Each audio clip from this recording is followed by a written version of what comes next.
Good day, guys. It's Saj Experience, and today we welcome Nekaybaw Collier's family members to the office to discuss the details of the night she lost her life in a tragic event and the one responsible. Let's talk about it.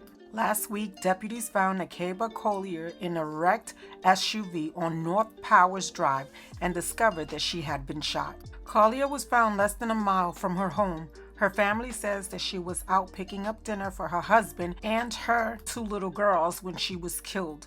Collier's family said that they'll always remember her for being a loving mother, wife, daughter, and sister.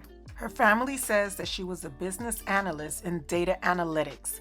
She was a mom to two young girls, a 4-year-old and an 8-year-old. She had just gotten married 6 months ago. Deputies arrested Angila Baxter, 56, the mother of singer and actor Sammy.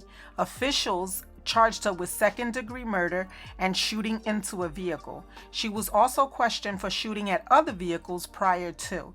In another shooting incident on January 12th, where an officer was reportedly flagged down by a second victim who said he was shot at by a black woman driving a red SUV. He contacted law enforcement after following Baxter to an intersection, where she began shooting at multiple random cars. A bullet hole was found in the victim's truck, and the projectile has been collected for evidence.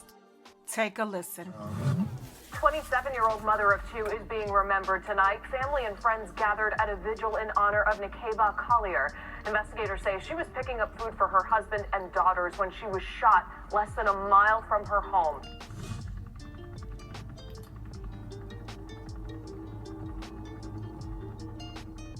A shooting, this isn't just an everyday thing. This is the rest of our lives that's been changed. My younger daughter, she thinks mommy's coming back from the store.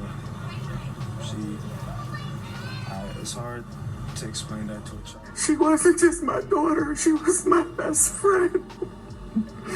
Today, investigators are working to figure out who shot and killed a mother of two in Orange County. Deputies discovered Nekaybaw Collier after she was shot when she crashed on North Powers Drive last Thursday. Watch News' Marlene Martinez spoke with her mother, who is pleading for information right now. She says Collier was actually out getting food for her two little girls when she was killed. This is Nekaybaw Collier. It's not often that you would see this young mother without her girls by her side. She was the best mother. Everybody who knew her loved her. But last Thursday night, Nekaybaw stepped out for a bit to get food for her daughters. She never came home. I had a bad feeling that something wasn't right. Her mother, Deshima McCoy, tells me both she and Nekaybaw's husband kept trying to call her after too much time passed. They later discovered that she crashed less than a mile from home, and deputies found she had been shot. Nekaybaw died at the hospital that night. We did everything together. She wasn't just my daughter, she was my best friend.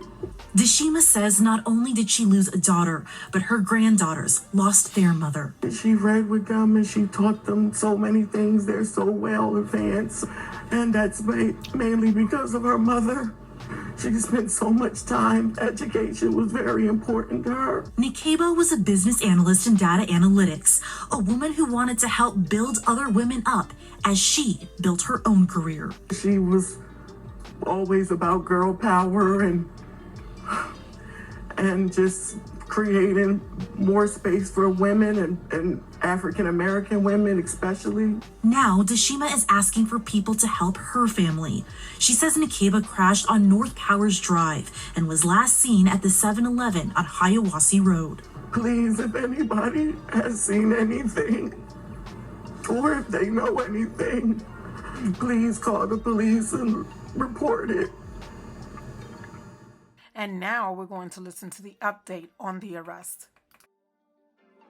Is behind bars tonight, accused of killing 27-year-old Nekaybaw Collier. Investigators say Angila Baxter was randomly shooting at cars last week and shot Collier on Powers Drive in Orange County. Collier was driving home at the time with food for her husband and daughters. West News' Haley Crimble Home joins us in studio with what we know about Baxter Now, Collier's family is reacting to this arrest. Haley. So according to the arrest affidavit, Baxter told deputies about 2 different incidents, one in which she shot into the air and another time when she shot at multiple vehicles, both times because she thought people were following her. I talked to Nekaybaw Collier's aunt tonight. They got the news about the arrest today, too. They're still processing it. It was, like a nightmare. That's how Shamarla McCoy, Nekaybaw's aunt, describes the phone call last week when she found out her niece was killed. We just couldn't understand anything, why? I think that's just the question that we all have. Why, who, what, when, we're asking, who would do this? Why would anyone do this? Today, the family found some of those answers. 56-year-old Angela Baxter was arrested. According to the police affidavit, 2 victims came forward saying they were shot at by a woman in a red car on the same day Nekaybaw was killed. One victim pointed police to a witness who said they saw Angela shoot at one of the cars. After a photo lineup and a search warrant executed at Baxter's home, the affidavit says police found multiple firearms. An analysis found one of them fired the bullet that killed Nekaybaw. We want to keep her in people's hearts and minds so that they can remember who she was. And who she was, McCoy says, is smart, funny, and a great mom. Right now, they can't focus on what they'd like to see happen next. We're just planning her, we're planning her funeral. We are planning to bury her, because someone took her from us. And, we're angry, we're hurt. She says they're hoping detectives and prosecutors can do what they need to for Nekaybaw's family. We will never, see Nekaybaw again. We will never get her back. So, all we have left is justice. That's it. Right now, the family is planning services for Nekaybaw next week. They're raising money through GoFundMe. I hope and pray the family gets justice. Okay, guys, I want to thank you for sharing in the Saj experience. Please don't forget to like, comment, and subscribe. Until next time, be blessed.